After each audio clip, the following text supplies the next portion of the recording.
জন্ম থেকেই জিনিয়াস, মানে জন্মটা ছাত্রলীগের হাত ধরে, তো এখানে একটু বেশি জিনিয়াস হয়ে গেছে। আমার বঙ্গবন্ধু, আমার বঙ্গবন্ধু, মানে লোল টোল ফালাই দিত একসময় যেই বঙ্গবন্ধু নিয়ে সার্জিস আলম, তার ওই কান্না যে ফেক ছিল এটা তো প্রমাণিত হয়ে গেছে, তাই না? তো এখন তার অনেক কিছুতেই ফেক ফেক একটা অবস্থান হয়ে গেছে। মানে বিশাল গাড়ি শোডাউনের পর শুনলাম ফেক আত্মীয় স্বজনের।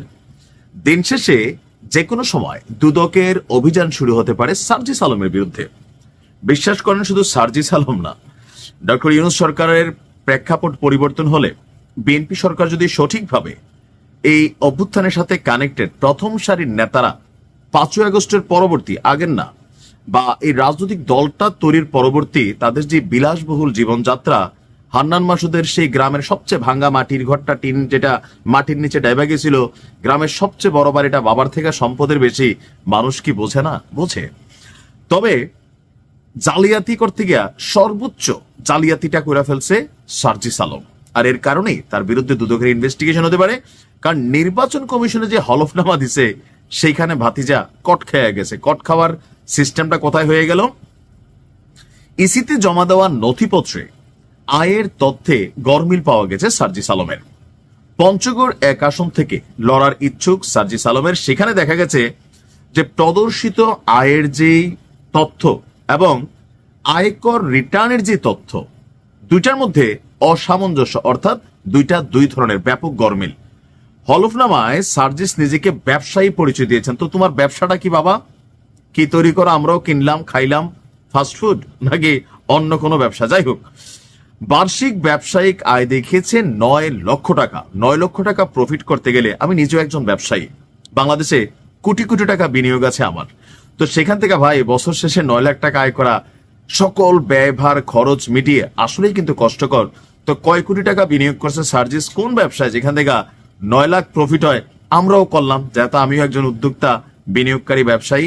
এটা আমার ব্যক্তিগত তথ্যের জন্য আমি জানতে চাইলাম আর কি। যাই হোক, অথচ তার যেখানে তিনি বার্ষিক আয় দেখিয়েছেন 9 লাখ, 25-26 করবর্ষের আয়কর রিটার্নে সেখানে তিনি আয় উল্লেখ করেছেন 28,05,000 টাকা। এখন হলফনামা দিছে কয় লাখ? 9 লাখ।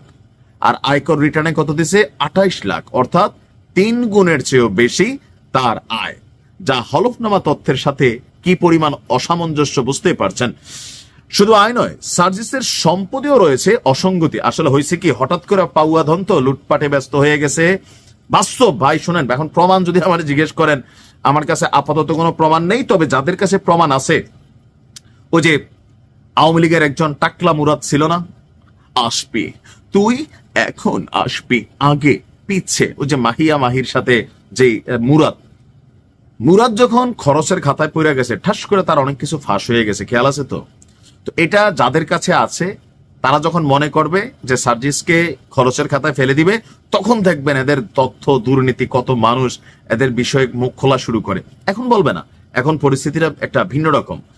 তো সম্পদে কি অসঙ্গতি? আয়কর রিটার্নে তিনি মোট সম্পদ দেখিয়েছেন 33,77,000 টাকা, আর হলফনামা অনুযায়ী তার অস্থাবর সম্পদের পরিমাণ হচ্ছে 5,61,000।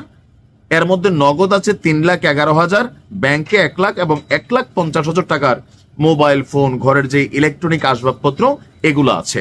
আর স্থাবর সম্পত্তির মধ্যে দেখিয়েছেন উপহার হিসাবে পাওয়া 16.5%, যারা কুমিল্লার মানুষ বুঝবেন, প্রায় 8.5 শতক জায়গা, মানে বিশাল জায়গা, কিন্তু 8.5 শতক জায়গা মানে বিশাল জায়গা।